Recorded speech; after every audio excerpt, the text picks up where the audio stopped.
Makanya saya bolak-balik bilang kepada pemerintah, tangkap itu Habib Rizik, selesai. Bolak-balik ya dia lagi. Dan perlu kami informasikan bahwa kemungkinan besar kalau kasus ini berlanjut dan betul-betul terbukti, maka Fahim bisa terancam dengan hukuman 15 tahun penjara. Yang waras tidak boleh mengalah terhadap mereka para pencoleng agama yang menjadikan agama sebagai alat politik.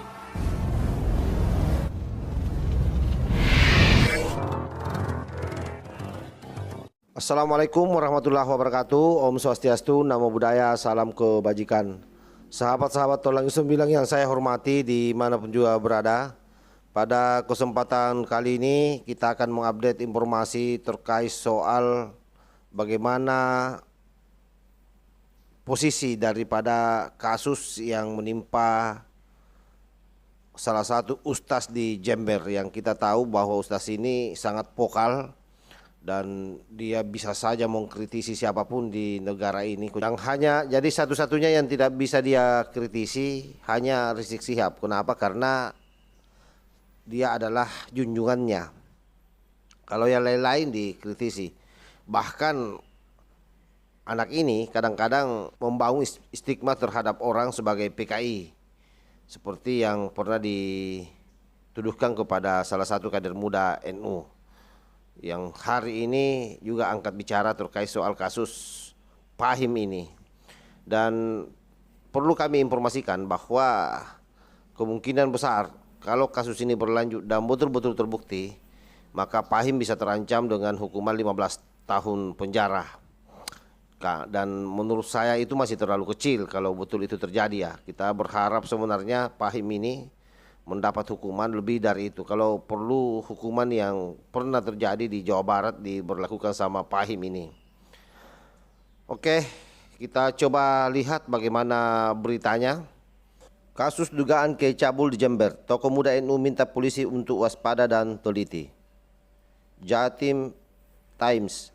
Kasus dugaan pencabulan yang dilakukan oleh FH alias Kiai Fahim Mawardi, yang juga pengasuh pondok pesantren Syariah Al-Jalil II yang ada di Desa Mengaran, Kecamatan Ajung, Jember, yang diadukan oleh Al, istrinya sendiri, ke unit PBA Polres Jember disekapi oleh Firmansyah Ali, tokoh muda Nahdlatul Ulama yang juga pengurus harian LP Ma'rif Jatim.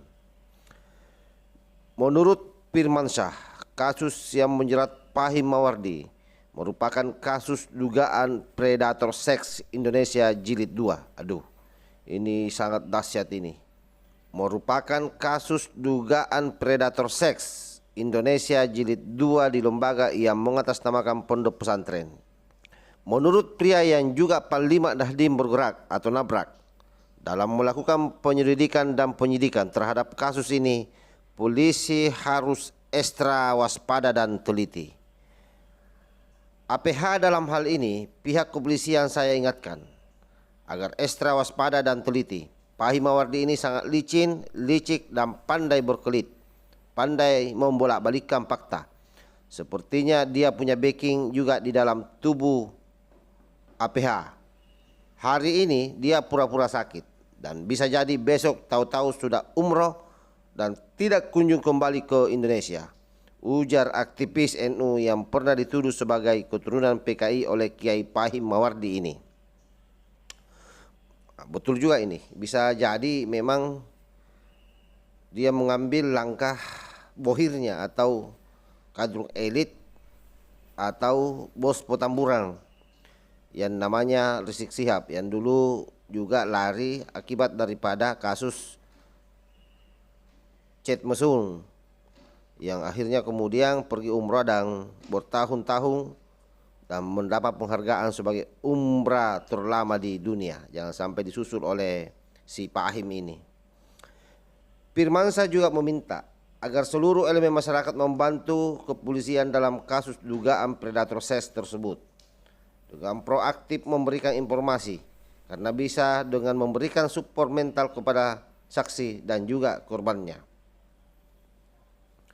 Walaupun ini masih dugaan, tapi masyarakat pencinta persatuan bangsa dan persatuan Islam harap serius membantu langkah-langkah kepolisian, terutama dalam mensupport mental para saksi. Lanjut, aktivis yang pernah mendapat julukan Ketua Gerakan Pemuda Ansor Dunia Maya oleh Gus Yakut. Firman berharap polisi bisa segera mengungkap kasus ini secepat mungkin dengan melakukan penyelidikan tanpa ada yang ditutup-tutupi. Semoga kebenaran dapat segera terungkap agar masyarakat tahu bahwa NU itu keramat. Ini harus dikawal sampai finish. Jangan kasih kendor demi NKRI dan nama baik Islam, pungkas pengurus pusat Asosiasi Dosen Pergerakan ini. Dilansir dari porostimur.com Jember, Kanit PPA Ibu Pita mengatakan dengan bukti yang ada, dugaan persinahan ancaman hukumannya 9 bulan penjara dan bisa diterapkan dengan pasal 284 KUHP dengan ancaman 9 bulan penjara katanya. Tetapi karena mempertimbangkan santri-santrinya masih di bawah umur, maka disarankan nanti ada tambahan ancaman Undang-Undang Perlindungan Anak melakukan tindak pencabulan persetubuhan terhadap anak di bawah umur dengan ancaman 15 tahun penjara, sambung Pita. Dia menyarankan agar istri Kiai ini bisa membawa para santri yang sudah menjadi korban agar melapor sehingga dugaan pencabulan bisa diproses. Baik, saya kira jelas ya bahwa ternyata memang banyak orang yang kemudian tampil bicara bagaimana supaya kasus ini statusnya diperjelas dan pihak kepolisian membuka secara lebar-lebar apa sih sebenarnya dan bagaimana sih sebenarnya situasi yang terjadi. Dan kalau perlu polisi ini harus meningkatkan kewaspadaan karena memang kita tahu bahwa Pahim ini jago bersilat lidah dan dia orangnya licin, gampang sekali membolak-balikan fakta. Oleh karena itu pihak kepolisian waspada. Dan yang paling menarik tadi yang disampaikan oleh salah seorang aktivis muda Nahdlatul Ulama di dalam media itu yang saya baca, bahwa Pahim ini jangan sampai meninggalkan Indonesia, pergi umroh dan tidak pulang-pulang. Saya langsung teringat dengan Rizik Syihab waktu bermasalah dengan Pirsa Hussein dengan kasus chat mesum itu, yang pergi umrah dan bertahun-tahun tidak kembali ke Indonesia, dan itu adalah umrah terpanjang dan terlama di dunia. Sebenarnya harus mendapat penghargaan itu. Nanti saya kira Pak Jaya Suprana memberikan penghargaan sebagai umrah terlama. Nah, ini jangan sampai kemudian Pahim ini mengikuti itu yang dikhawatirkan. Oleh karena itu memang ekstra keras polisi berhati-hati, dan tentu yang paling penting adalah bagaimana psikologi daripada keluarga atau anak-anak yang menjadi korban, kalau betul itu menjadi korban, supaya semua pihak ikut berpartisipasi memberikan support, karena jangan sampai mereka semua diteror. Dan itu bisa terjadi karena kelompok ini adalah kelompok memang yang memang suka meneror orang. Kita tahu sendiri bagaimanapun juga kalau sudah judulnya ex-FPI dan hari ini kita kenal sebagai PA212, hati-hati. Mereka kadang-kadang mempersekusi orang. Apalagi ini menyangkut soal harga, apalagi ini menyangkut soal nama baik para pejuang revolusi akhlak.